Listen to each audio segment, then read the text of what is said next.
ഇന്ന് മഹാശിവരാത്രി. സംസ്ഥാനത്തെ ശിവക്ഷേത്രങ്ങളിലെല്ലാം ദർശനത്തിന് വലിയ തിരക്ക് അനുഭവപ്പെട്ടു.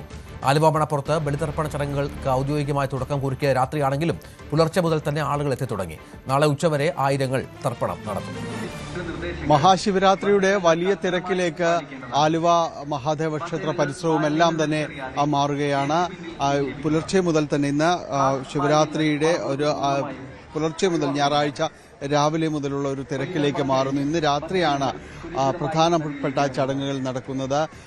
വലിയ വിളക്ക്, ശിവവിളക്ക് അടക്കമുള്ള കാര്യങ്ങൾ രാത്രിയാണ് നടക്കുന്നത്. അതുവരെയും ഈ ക്ഷേത്രത്തിന് പരിസരവും എല്ലാം തന്നെ വലിയ തിരക്കിൽ തന്നെയായി മാറുകയും ചെയ്യും. ഇവിടേക്ക് ഈ ചടങ്ങുകൾക്ക് വേണ്ടി പങ്കെടുക്കാൻ എത്തുന്നവർക്ക് വേണ്ടിയുള്ള വലിയ ക്രമീകരണങ്ങൾ ക്ഷേത്രത്തിന്റെ ഈ ശ്രീ മഹാദേവൻ ക്ഷേത്രത്തിന്റെയും പരിസരത്തും എല്ലാം തന്നെ ചെയ്തിട്ടുണ്ട്. പ്രത്യേകിച്ച് ഇന്ന് ഈ ശിവരാത്രി ദിവസം വളരെ പ്രധാനപ്പെട്ട വിശേഷപ്പെട്ട ഒരു ദിവസം തന്നെയാണ്. ഉറക്കമൊളിച്ച് ഈ ദിവസത്തെ വരവേൽക്കുന്നു എന്ന് തന്നെയാണ് അതിൻ്റെ ഒരു വലിയ പ്രത്യേകത ആയിട്ട് കാണുന്നത്. ഇവിടേക്ക് എത്തുന്ന ജനങ്ങൾക്ക് അതിനുവേണ്ടിയുള്ള സൗകര്യവും സാഹചര്യവും എല്ലാം തന്നെ ക്ഷേത്രത്തോട് അനുബന്ധിച്ചുള്ള ഇടങ്ങളിലെല്ലാം തന്നെ ചെയ്തിട്ടുണ്ട്. ഏറ്റവും ഒരു ചടങ്ങായിട്ട് കാണുന്നത് ഇവിടുത്തെ പിതൃമോക്ഷ ചടങ്ങുകൾക്കായുള്ള ബലിതർപ്പണ ചടങ്ങുകൾ തന്നെയാണ്. അതിനുവേണ്ടി ഏതാണ്ട് 116ഓളം ബലിത്തറകളാണ് ഇവിടെ ക്രമീകരിച്ചിട്ടുള്ളത്. ഇവിടെ പെരിയാറിന്റെ തീരത്തോട് ചേർന്നുകൊണ്ടുള്ള ഈ സ്ഥലങ്ങളിൽ ബലിതർപ്പണത്തിന് വേണ്ടിയുള്ള ക്രമീകരണങ്ങൾ ഏർപ്പെടുത്തിയിരിക്കുന്നു. 116 ബലിത്തറകൾ തിരുവിതാംകൂർ ദേവസ്വം ബോർഡിന്റെ നേതൃത്വത്തിൽ തന്നെ ഇതിനുവേണ്ടി തന്നെ തയ്യാറാക്കിയിട്ടുണ്ട്. ഇവിടെ എത്തുക, തർപ്പണ ചടങ്ങുകൾ പങ്കെടുത്ത പെരിയാറിൽ പിതൃമോക്ഷ ചടങ്ങുകൾക്കായുള്ള തർപ്പണം നിർവഹിച്ച ശേഷം മടങ്ങുന്ന ആളുകൾ, അത് തന്നെയാണ് ഈ ദിവസത്തിന്റെ ഏറ്റവും വലിയ ഒരു പ്രത്യേകത എന്ന് പറയുന്നത്. വലിയ രീതിയിലുള്ളൊരു തിരക്ക് ഇനി അനുഭവപ്പെട്ടു തുടങ്ങും. ഞായറാഴ്ച ഇന്ന് പുലർച്ചെ മുതൽ തന്നെ ഇവിടേക്ക് ആളുകൾ ഇവിടേക്ക് എത്തിത്തുടങ്ങിയിരിക്കുന്നു.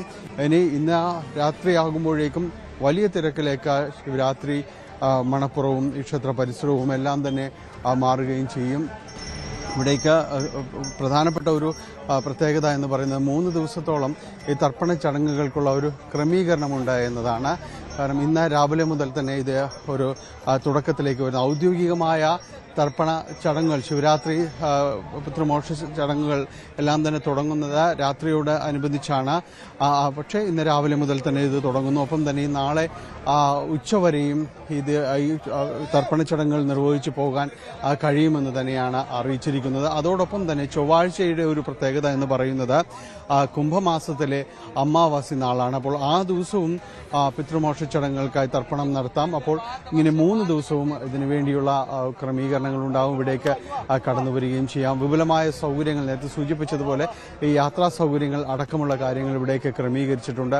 ദക്ഷിണ റെയിൽവേ പ്രത്യേക സർവീസ് ആലുവ കേന്ദ്രീകരിച്ചുകൊണ്ട് പ്രത്യേക സർവീസുകൾ അടക്കമുണ്ട്. ഒപ്പം തന്നെ KSRTC ബസ്സുകൾ കൂടുതൽ സർവീസുകൾ ഇവിടെ 200-ലധികം സർവീസുകൾ KSRTC ബസ് കേന്ദ്രീകരിച്ച് നടക്കുന്നുണ്ട്. ഒപ്പം കൊച്ചി മെട്രോയും അധിക സർവീസുകളാണ് ഈ ദിവസങ്ങളിൽ നടക്കുന്നത്. അങ്ങനെ ഗതാഗത ക്രമീകരണങ്ങൾ അടക്കം ഏർപ്പെടുത്തിയിരിക്കുന്നു. സുരക്ഷയ്ക്കായിട്ട് ക്രമസമാധാന പാലനത്തിനും അതോടൊപ്പം തന്നെ മറ്റ് ക്രമീകരണങ്ങളുമായിട്ട് 1500-ലധികം പോലീസ് ഉദ്യോഗസ്ഥരെയാണ് ഇവിടെ വിന്യസിച്ചിരിക്കുന്നത്. പൂർണ്ണമായും ഗ്രീൻ പ്രോട്ടോകോൾ അനുസരിച്ചുകൊണ്ട് തന്നെയായിരിക്കും പിതൃമോക്ഷ ചടങ്ങുകൾക്ക് തർപ്പണ ചടങ്ങുകളടക്കം നടക്കുക എന്ന് നിഷ്കർഷിച്ചിട്ടുണ്ട്. അതും ക്ഷേത്ര പരിസരവും എല്ലാം തന്നെ ഈ ഒരു പ്രോട്ടോകോളിൽ തന്നെയായിരിക്കും മുന്നോട്ട് പോവുക. ഇവിടേക്ക് എത്തുന്നവർക്ക് വേണ്ടിയുള്ള അങ്ങനെ പൂർണ്ണമായ ഒരു ക്രമീകരണങ്ങളും എല്ലാം തന്നെ ഇവിടെ എത്തിയിരിക്കുന്നു. ഞായറാഴ്ച പുലർച്ചെ മുതൽ തന്നെ ആളുകൾ ഇവിടേക്ക് വന്നുകൊണ്ടിരിക്കുകയാണ്. ഏതായാലും ശിവരാത്രി ദിവസം ഈ രാത്രിയോടെ എത്തുമ്പോഴേക്കും വലിയ തിരക്കിലേക്കും എല്ലാം തന്നെ ആലുവ ശ്രീ മഹാദേവ ക്ഷേത്ര പരിസരവും ഈ പെരിയാറിന്റെ തീരങ്ങളും എല്ലാം തന്നെ മാറുകയും ചെയ്യും. പൂർണ്ണമായും സുരക്ഷാ ക്രമീകരണങ്ങൾ ഒരുക്കി, ഗ്രീൻ പ്രോട്ടോകോൾ ഒരുക്കിക്കൊണ്ടാണ് ഈ ദിവസം ഇവിടെ ക്രമീകരണങ്ങൾ ഒരുക്കിയിരിക്കുന്നത്. ഇവിടേക്ക് എത്തുന്നവർക്ക് വേണ്ടിയുള്ള സൗകര്യങ്ങളും എല്ലാം തന്നെ പൂർത്തീകരിച്ചിരിക്കുന്നു. ഇനി ശിവരാത്രി ആ ദിവസത്തിന്റെ ഒരു പവിത്രതയിലേക്കെല്ലാം തന്നെയുള്ള ഒരു കാത്തിരിപ്പാണ്. ഒപ്പം തന്നെയും പിതൃമോക്ഷ ചടങ്ങുകൾ അത് പൂർത്തിയാക്കി ഇവിടെ നിന്ന് മടങ്ങുവാനുള്ളവരുടെ ഒരു തിരക്കിലേക്കുമെല്ലാം ആലുവയും പരിസരവും എല്ലാം തന്നെ മാറുകയാണ്.